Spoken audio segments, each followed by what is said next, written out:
서울시장 후보 확정 후에 첫 여론조사가 나왔는데 CBS 여론조사 그 업체 CBS가 아마 의뢰를 한 것 같은데요. KSOI에서 의뢰해서 22 한번 보여주시죠. 서울 선거 45대 정원호 45, 그다음에 오세훈 35.4% 해가지고 이거에 대해서 먼저 개요를 말씀드리면 이 방금 여론조사는 CBS가 여론조사 업체 KSOI에 의뢰해서 지난 20일, 23일 서울에 사는 18세 이상 1,001명에게 시행한 거고 자세한 내용은 중앙선거 여론조사 심의위원회 홈페이지를 참고하시면 되고 예 그렇습니다. 그래서 전체적으로 보면 지금 45.6% 대 35.4% 그래서 한 10.2% 차이가 나고요. 그다음에 그 밖에는 한 7%, 그다음에 지지 후보가 없다가 7%, 그다음에 모르겠다는 응답자가 한 5% 정도 됐습니다. 이번 여론조사 결과 어떻게 판단이 되시나요? 첫 여론조사인데 확정이 된 다음에 우리 문성호 대변인 잠깐 그러니까 뭐 갑자기 튀는 여론조사가 나온 게 아니라 이전부터 꾸준히 어떤 민주당 후보에 대한 지지세가 있었던 거 그대로 저는 나왔다고 생각은 하는데요. 네. 그러니까 이 자체에 대해서는 그냥 담담하게 받아들여야 된다라고 생각을 하고 네. 다만 이제 앞으로 선거가 기간이 남아 있기 때문에 저는 얼마든지 뒤집을 수 있다라고 생각을 합니다. 왜 그렇게 생각을 하냐면 이 정원호 후보라는 분께서 지금은 뭔가 대통령이 한번 샤라웃을 해준 다음에 인지도가 높아지고 했지만 사실 그 전에는 그렇게 인지도가 있는 분이 아니세요. 네. 정원호라는 사람을 사실 정치권에 있는 저희도 잘 몰랐잖아요. 그러니까 이분이 어떻게 보면은 검증의 대상에 제대로 올라오신 분이 없어요. 전형적인 골목대장 하시던 분이거든요.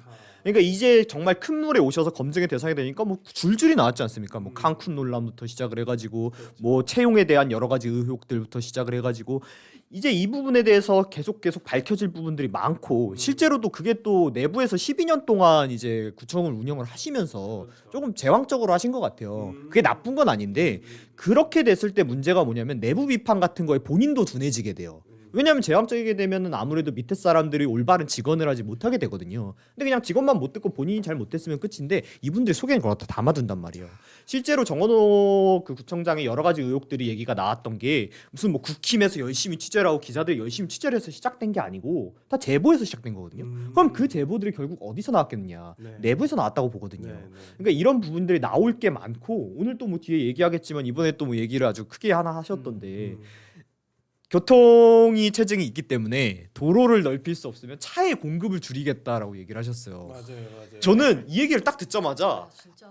오세훈 시장님의 박원순 시즌 2가 이런 거구나. 저 듣고 깜짝 놀랐어요. 호텔 경제학을 뛰어넘는. 이게 아니 우리가 교통량이 이렇게 되면은 뭐 교통 체계를 바꾸겠다, 뭐 도로를 확충하겠다, 뭐 어떻게 하겠다가 아니라 차량의 공급을 줄여버리겠대요. 너무 황당한 얘기라서 처음에 제가 약간 벙쪄 있다가 내용을 들어보니까 민주당 이러면 이럴 수 있다라는 생각이 딱 든 게 뭐냐면 이게 민주당 부동산 정책하고 되게 비슷해요. 부동산 정책에서 뭐라 그러니까 부동산 값이 안 잡히니까 그럼 집을 못 사게 만들어 버리자. 이렇게 됐단 말이에요. 네. 실제로 얘기하니까 어떻게 한 거? 토지거래 허가제 같은 거 해가지고 허가 못 받게 하면 집 못 사게 하고 대출 줄여버려가지고 집 마련할 대출 충분히 갚을 여력과 그 담보 물건이 있음에도 대출을 못 받게 해가지고 여력이 되는 사람들도 집을 못 사게 만들어버렸단 말이에요. 네. 이거를 차량에 적용시키면 그대로 돼요. 왜냐하면 차량에서 그 표지판이 나와야 되잖아요. 번호판이 나와야 되잖아요. 그걸 이제 서울시정에서 한단 말이죠. 그럼 이거에서 허가제, 지금도 허가제인데 그 죄가 제한을 더 세게 해가지고 뭐 하지 않으면 차량 못 산다. 이렇게 하지 않으면 차량 못 산다. 해서 공급을 줄일 수 있어요. 그리고 차 대부분 할부로 받잖아요. 그것도 법정에서 지금 주택담보대출 제한하는 것처럼 차량도 담보 제한하겠다. 이런 식으로 충분히 할 수 있기 때문에 우리가 생각했을 때는 야 이게 수요와 공급에서 수요를 늘리기를 어려우니까 공급을 줄여버리겠다는 이 일반 상식에서 나올 수 없는 보법이 우리가 보기엔 되게 신박하지만 민주당의 어떤 정책 논리를 사실 뒤벼보면요. 이 안에서는 민주 유니버스에서는 굉장히 상식적인 말을 한 거예요. 그렇기 때문에 전 이게 굉장히 무섭다. 왜냐하면 이분은 저 얘기를 뭐 어디 평소에서 본인이 정책적으로 이렇게 한 게 아니라 지금 이 선거 국면에서 시민들 앞에서 그런 얘기를 한 거잖아요. 한마디로 본인은 이 말을 하면 시민들이 자기를 좋아할 거라고 생각하고 얘기한 거란 말이에요. 말도 안 되는 유니버스를 가지고 있는 거예요. 그러니까 이분께서 앞으로 저는 사고들을 더 뻥뻥 많이 쳐주실 거기 때문에 거기에서 뭔가 상대 후보들이 제대로 역할을 해낸다면 뒤집을 수 있다 이렇게 생각합니다. 근데 다만 이제 오세훈 시장님이 그걸 잘 하실지는 뭐 지켜봐야 되겠지만. 그러니까 기초 단체장만 해봤기 때문에 이 중앙 정치 그리고 큰 선거를 임해본 경험이 없지 않겠습니까? 그러다 보면 결국에 실수는 나오기 마련이고 저도 그런 면에서 지금 그 최근에 있었던 서울 시내 교통 체증 그것을 해소하기 위해서 공급을 줄여야 된다. 그런 식의 말실수가 하나둘 늘어나다 보면은 결국 그 사람과 자질과 연결되기 마련이라고 생각을 합니다. 그리고 정원호 구청장은 사실 본인이 서울시장이 될 거라는 생각을 한 번도 안 했을 거예요. 서울시장 후보군에 오를 수 있다라는 그 예상도 못 했을 겁니다. 근데 이재명 대통령의 말 한마디, 그것 때문에 지금 이 자리까지 온 건데, 그러다 보니까 본격적인 검증대에 오르고 정말 우리가 제대로 된 그 이야기들을 한다면 저는 분명히 무너질 거라고 봅니다. 지금 사실 뭐 다른 박주민 의원이라든지 이런 사람들은 국회에 있었고 중앙 정치에 있었기 때문에 검증이 어느 정도 된 사람이에요. 그런데 정원호 구청장은 그렇지가 않기 때문에 도덕성과 관련된 무수히 많은 제보가 존재한다라는 이야기를 제가 전에 들었습니다. 그리고 그것과 관련돼서 사실관계 파악 중에 있고요.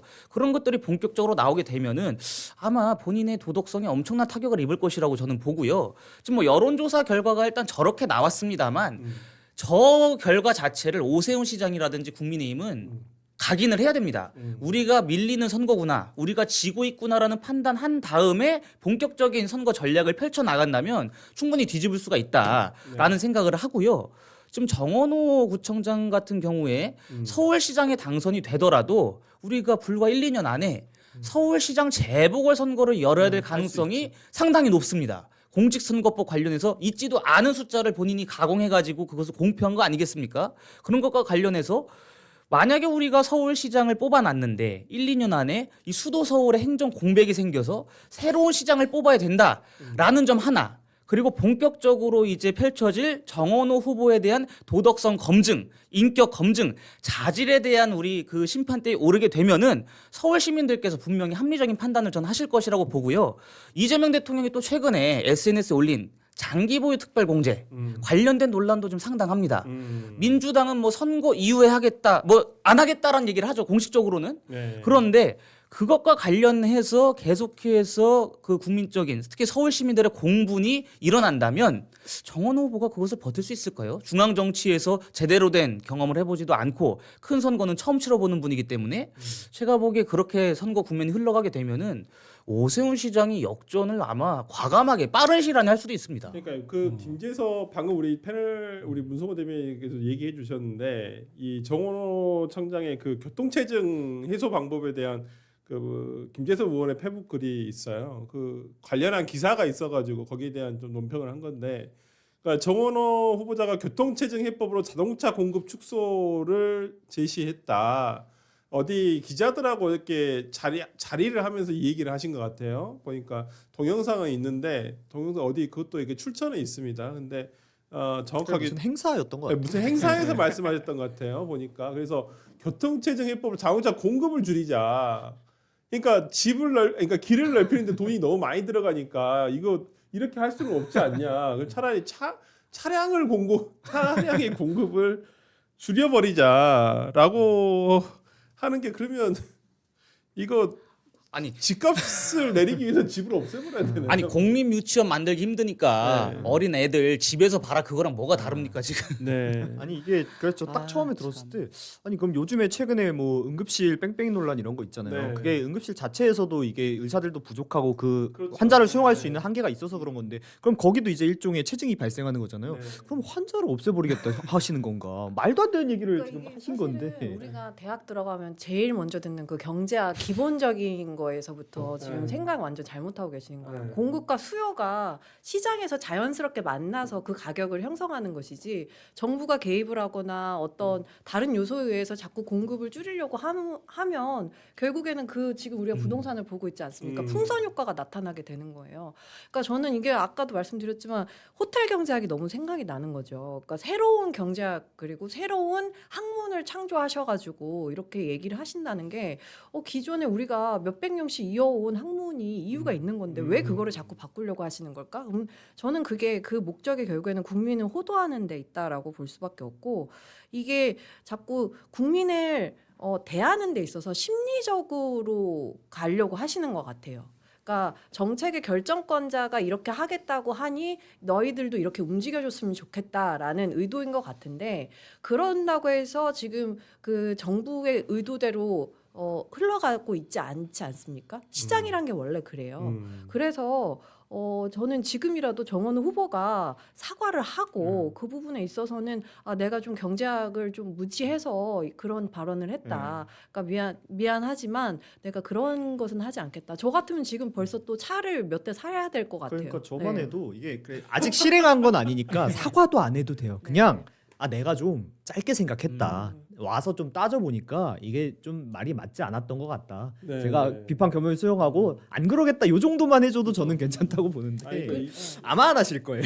네, 그리고 그 앞에 그 여론조사가 끝났는데 제가 좀 말씀을 괜찮습니다. 드리자면은, 그러니까 제가 어쨌든 자격증이 좀 있지 않습니까? 음. 여론조사를 분석을 할 수가 분석사 있어요. 자격증. 네, 가리셔야겠네요, 그래가지고 근데 이게 그러니까 지금 주신 자료를 좀 보니까 저는 주목할 부분이 남동부, 서초, 강남, 송파, 강동구에서 정 후보가 48.8 그리고 오 후보가 41.4%. 네. 그러니까 오 후보가 더 낮게 나왔어요. 네. 사실 여기는 이 지역은 전통적인 보수 강세 지역이거든요. 그렇죠. 네. 근데 이런 지역에서 오 후보가 아직 낮게 나왔다는 거는 저는 지금 이 지방선거 구도가 정당 구도로 가고 있기 때문이라고 봐요. 그러니까 정당의 지지도가 이 여론조사에 지금 투영이 되다 보니까 이제 오세훈에 대한 결집 효과가 좀 떨어져서 이렇게 나오는 것 같다. 그래서 앞으로 저는 그 격차가 더 줄어들 것 같고 네. 이제 저는 이제 여론조사를 어떻게 보냐면 여론조사라는 게 사실은 여론이 지금 어떻게 형성돼 있는지 조사라고 그거를 공표하는 거잖아요. 네.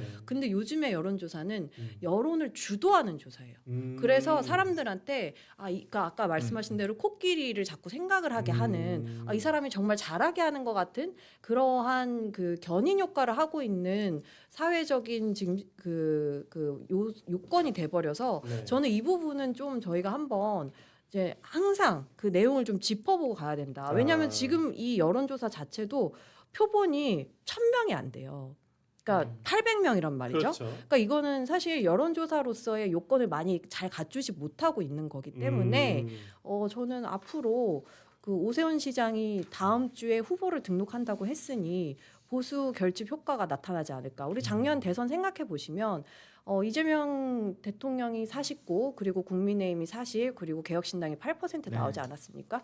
그러니까 그게 한 뭐 3개월 그러니까 계엄 때만 해도 국민의힘의 그 김문수가 한 자리 지지율이 한 자리로 나왔었단 말이죠. 그러니까 그렇기 때문에 저는 충분히 지금도 따라잡을 수 있는 기회가 있다라고 보고 근데 있습니다. 저는 저에게 동의를 하면서도 약간 이런 건 있어요. 지금 정원호 후보가 여론조사가 높은 건 얘기하신 대로 지금 민주당 자체의 지지율을 받아가는 것도 있고 앞서 제가 말씀드린 것처럼 본인의 어떤 실책이나 검증 과정이 시작되었기 때문에 아직은 그 이미지가 깨지지 않은 게 있다라고 보지만 반대로 이제 그 격차가 줄어가는 과정에서 오 시장님께서 그걸 과연 잘 받아서 자신의 지지율로 전환할 수 있을 것인가 해서 물음표가 살짝 있어요.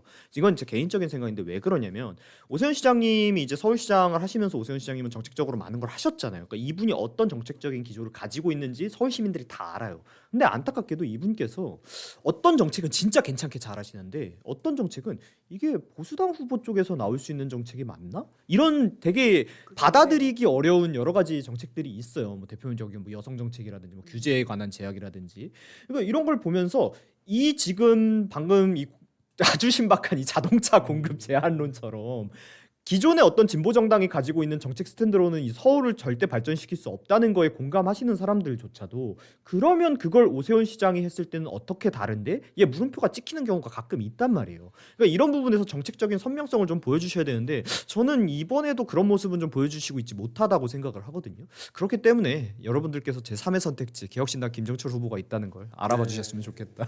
이 얘기를 드리고 싶었습니다. 개혁신당 대변인이었고요.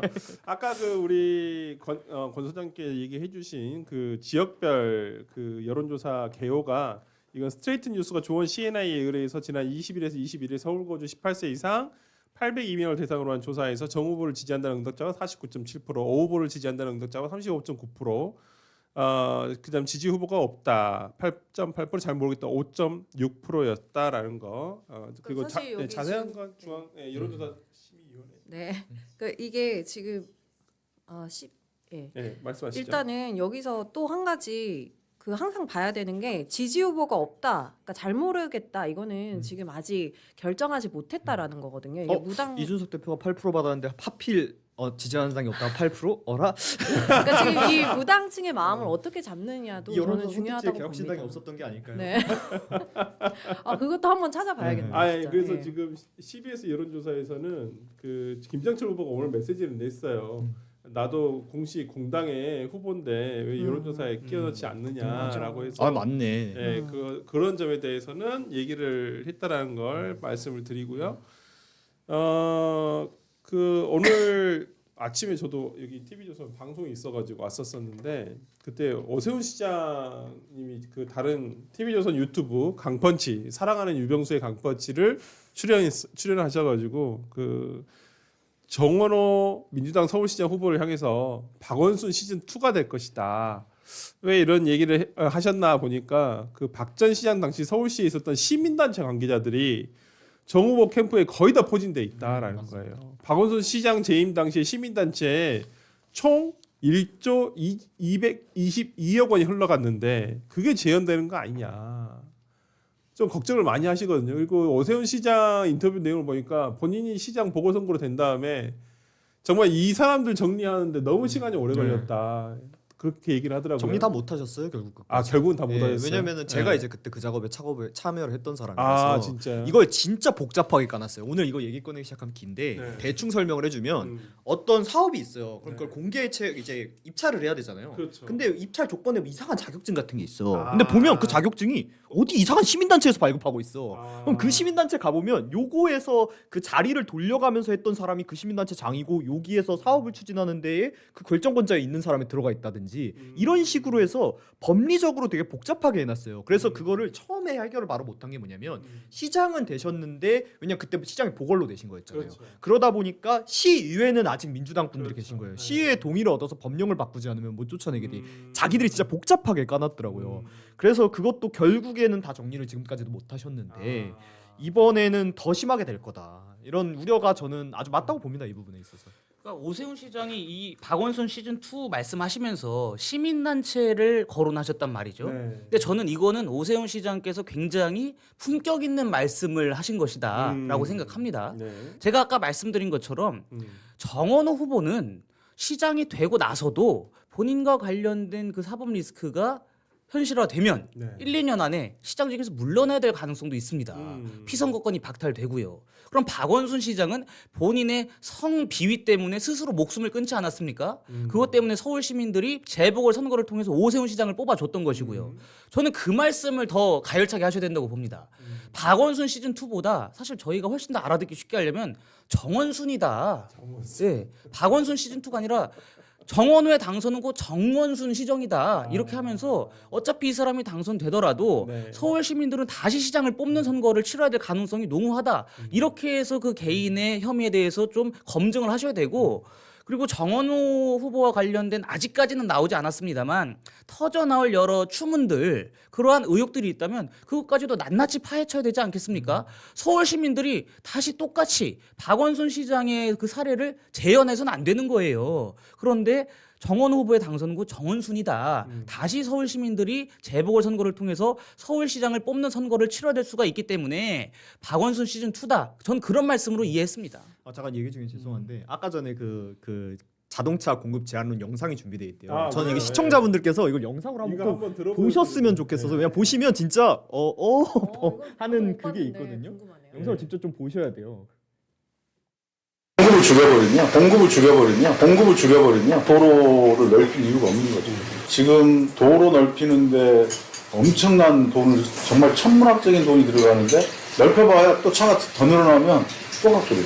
그러니까 저는 수요 공급이 있다면 아예 공급을 줄여버리냐 도로를 넓힐 이유가 없는 거죠.